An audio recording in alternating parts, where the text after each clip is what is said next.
help us break down what the Kings may or may not do and the rest of the NBA madness. One of the probably, a top 5 craziest NBA trade deadline in NBA history, maybe the craziest. Brett Siegel of Clutch Points joins us. Brett, thanks for joining us. Are we going top 5, top 3? Is this the craziest one?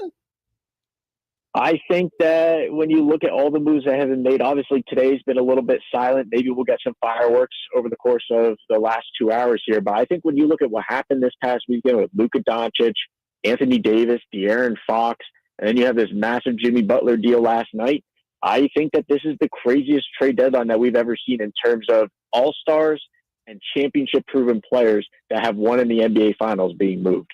Talking to Brett Siegel of Clutch Points, covers the NBA. Brett, let's go a little Sacramento specific here. They get beat down by the Magic. We know that the length has been a problem. They do get Valanciunas, but Valanciunas is not going to be guarding Paolo Banchero or Franz Wagner. And unfortunately, they only have one Keegan Murray on the team. Are you hearing anything else regarding the Kings as far as a move? I've heard about maybe looking for a 3-and-D, a wing, something like that. Are you hearing anything else regarding the Kings right now? Yeah, the Kings are in an interesting situation because I believe they have 13 guys under a roster right now after making all the trades that they did, moving De'Aaron Fox to the San Antonio Spurs and then making that trade for Jonas Valanciunas. I really like that move. I thought that was a very unique trade that not many people around the league saw coming. And that's mainly because Jonas Valanciunas is a starting caliber center in this league. Now the Kings bring him in to be a key backup behind his friend Domantas Sabonis, both guys playing on the Lithuanian national team together in the past.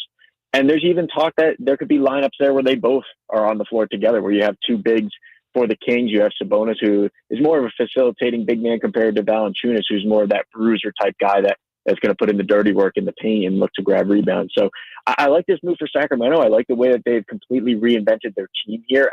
And you move De'Aaron Fox, bring in a guy like Zach LaVine, pair him back with DeMar DeRozan.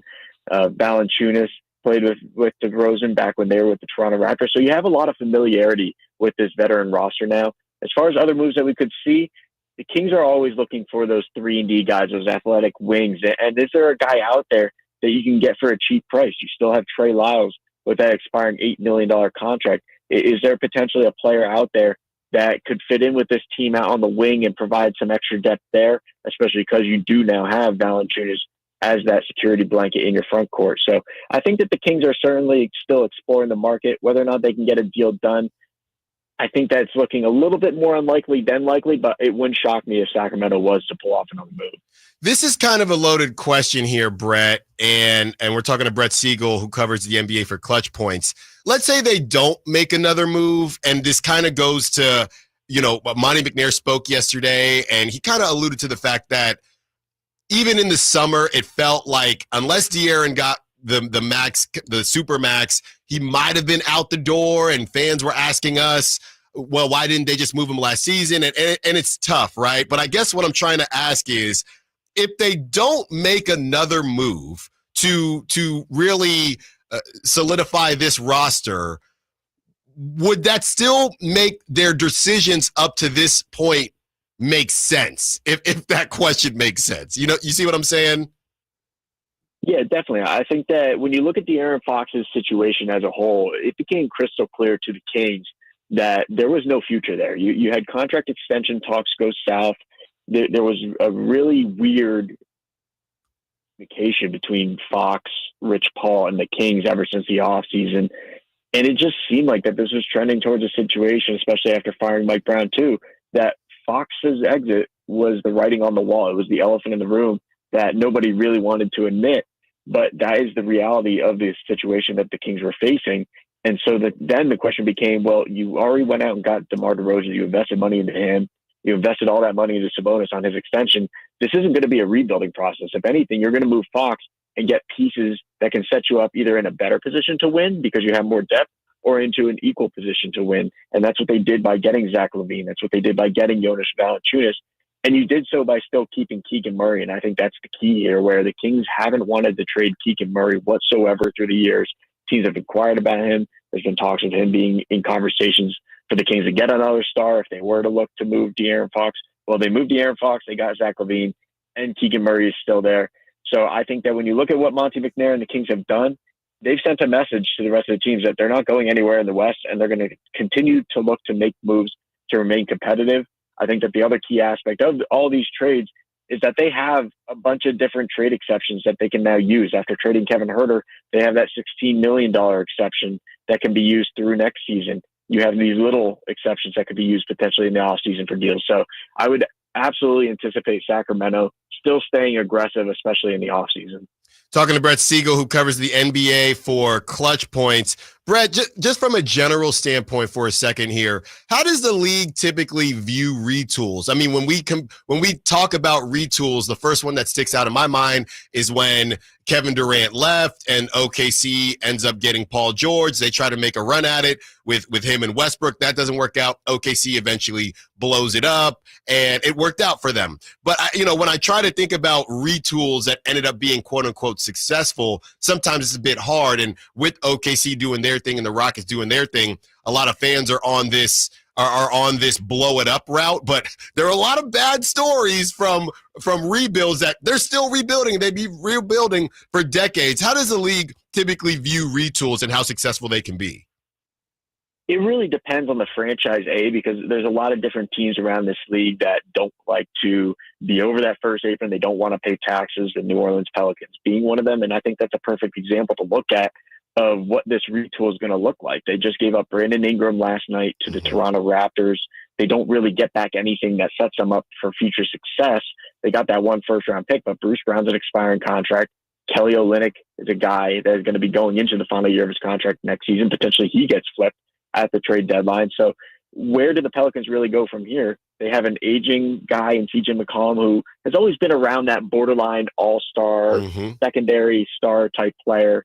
You have Zion Williamson, who's a proven all-star. You're hoping that DeJounte Murray can come back and still be a productive player off that Achilles. And you have a rising star in Trey Murphy on the wing. So when you talk about retool with the Pelicans, it's going to be more about refocusing instead of really retooling this roster. What I mean by that is, instead of having Ingram as your top choice, you're now going to build around Zion. You're going to believe in Zion and Trey Murphy to be your future, and you're going to get guys that fit their play style and fit their timeline moving forward.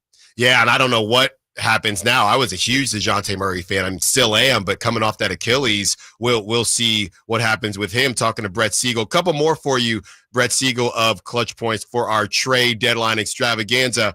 Brett, the Kings take on a red-hot Blazers team tonight, and I've been very honest. To beat the best, I don't care. I hope the Blazers are gutted by the time the Kings face them tonight. What are you hearing about the Blazers? I was doing some reading this morning. What are you hearing about the Blazers and some of the names that we've heard circulating that don't really fit their timeline? Finally moving Jeremy Grant, finally moving DeAndre Ayton. What are the chances that the Kings face a fully loaded Blazers team tonight? Well, before we talk about that, we do have some news coming in right now. The Phoenix Suns are trading Yusuf Nurkic and a first-round pick to the Charlotte Hornets for Cody Martin and Vasily Micic and a 2026 second-round pick. So just talking about that deal real quick, that's a significant deal for the Phoenix Suns because they get rid of Yusuf Nurkic, who they've been searching for a trade for. They don't really give up much draft capital to do so, and they get a win-now player in Cody Martin to put on the wing. So I think that's a really interesting situation. We've been doing a lot of reporting about Cody Martin lately at Clutch Points, about teams looking into him. The Bucks were considering trading for Cody Martin at one point. You had the Los Angeles Lakers looking at him last night before they got Mark Williams. Now Cody Martin goes to the Phoenix Suns, who are committed to winning right now despite all the trade rumors that surrounded Kevin Durant this week. Wow. So, I mean, that's another name. We talk about these wings, Brett, that the Kings don't have. Cody Martin was a name that they were interested in, or at least Kings fans were. But, we'll let you go because I know there's a ton going on, and we appreciate you hopping on. Real quick, Brett, I have to ask. So Shams comes out and says that the Suns are still receiving calls for Kevin Durant. I don't know how Cody Martin affects this, but is there any way you may or may not know whether the Kings may have called about Kevin Durant? I gotta ask. I haven't heard that about the Kings calling about Kevin Durant. Would it surprise me? No, because Kevin Durant is still a top 5 player in this league. And if you get Kevin Durant, you're going to be a title contender. So I wouldn't doubt it if the Kings made a call. I don't personally know about that. outside of Miami and Golden State, though, the one interesting tidbit on Kevin Durant is that there had been a lot of speculation that the Houston Rockets were going to get involved here. Obviously, Rafael Stone and that front office has made it abundantly clear that they were not going to be getting rid of their draft picks and their young talents this season. That has been the message ever since the start of the season in October, and it continued in November and December. They were not going to give up anything. There had been a lot of talk that the Houston Rockets contacted the Phoenix Suns this week and inquired about a trade that would send Kevin Durant to the Rockets and give Phoenix back some of their draft picks. Again, take it with a grain of salt. It's just talk around the league. I don't have word on if there was an official package that came to the Phoenix Suns and what was being offered there. But Kevin Durant, this is a big situation. He's not going to get moved before the trade deadline. I haven't received any indications of that. But going into the offseason, what does Kevin Durant's future look like? Because they just dangled him in trade talks and had a deal on the table that was progressing to the latest stages it could with the Golden State Warriors before Durant blew that up. He doesn't have a no-trade clause. They can trade him, but this is a superstar that does not want to be traded. He's made that clear. Is this relationship ruined with the Suns? I think we're going to see that play out in the offseason. Brett, I lied one more just because we had that news break. Anything on DeAndre Ayton or Jeremy Grant?